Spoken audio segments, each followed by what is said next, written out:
Well, it's time now to take a look at what the international papers are saying this Tuesday, and our press reviewer, Elena Casas, is there for that. And here in France, of course, we're celebrating an entrance as Hollande takes up the presidency, but the world's press seems to be counting down to an exit, that is Greece's exit from the euro, potentially. Yes, world braces for Greek exit is the Independent's front page this morning. I think the press have moved on from speculating about this to assuming that it's inevitable, at least before this autumn, they're saying in the Independent. Now, actually, their editorial today says it's the chronicle of a death foretold. They reckon a mechanism for getting out of the euro should have been planned at the time when the currency was originally envisaged. They should have known that this would happen. The economic fundamentals in Greece 10 or 15 years ago should have set off some bells in somebody's head, and they should have realised that with the rules that the euro was built around, the Independent says, this was inevitably going to happen. You can't have a constant economic boom. At some point there was going to be a recession, and then the big holes in the fundament, if you like, of how the euro was built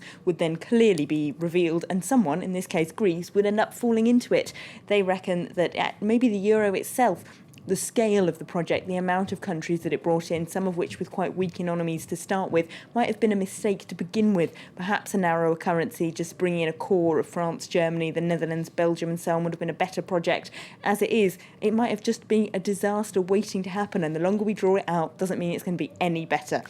That's the Independent. The Guardian's front page this morning is Europe's elite braced for Greece exit on its front page. They reckon there might be what it calls a grey market springing up in Athens imminently in old drachmas. They even speculate the Greek government might have already started printing new drachmas, which would be illegal if they are doing. Wonderful if a journalist could, of course, actually prove that, but it is just speculation. Now, they've got different scenarios in the paper. They've talked to different economists about how Greece might actually leave the single currency. Frankly, they're all a bit apocalyptic. On the best possible scenario, of course, that at least it could be contained within Greece, and then you might get, one economist says, the 35 billion euro notes that Greeks have stuffed under their mattresses back out and into the economy, because they'd have to change them back into drachmas. So that might be quite useful, and then it might make Greece more competitive if you massively devalued the currency, and then you'd have cheaper labour costs and so on.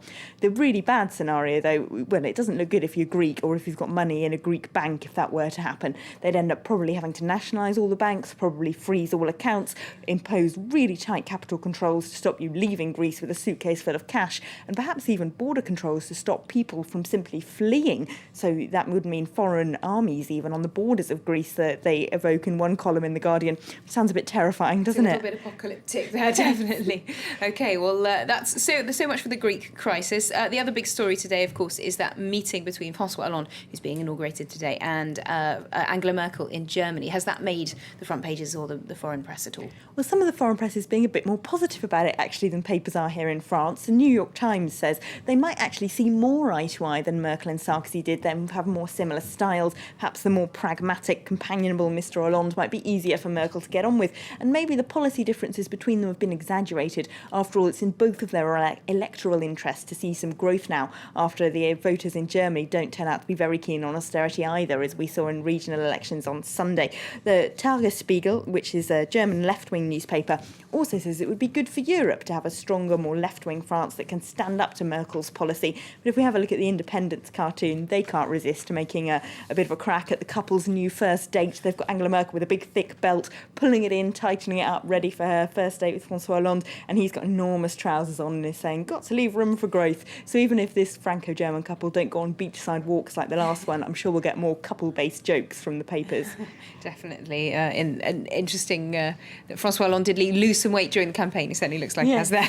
But talking of couples, staying with that theme, lots of foreign press interest in France's new First Lady, briefly. Yes, Valérie Trierweiler, of course, held responsible for him losing so much weight during the campaign. They talk about how, as a seasoned journalist, she might have been responsible for his PR transformation, and indeed for deciding to sell him as Mr. Normal to the French public, which certainly worked after Sarkozy, the bling-bling president. But will they actually be that much more normal than Carla and Sarkozy once they're in office? Well, they certainly have an equally complicated personal lives, even if Hollande has tried to portray himself as a bit more down-to-earth and normal. And we'll wait and see how much of a role, how many strings she tries to pull once she's in the Elysée, of course. Lots of commentators saying she might be a little bit too much influential on her partner. OK, well, watch this space. Thank you very much indeed, Elena, for that look at today's international newspapers.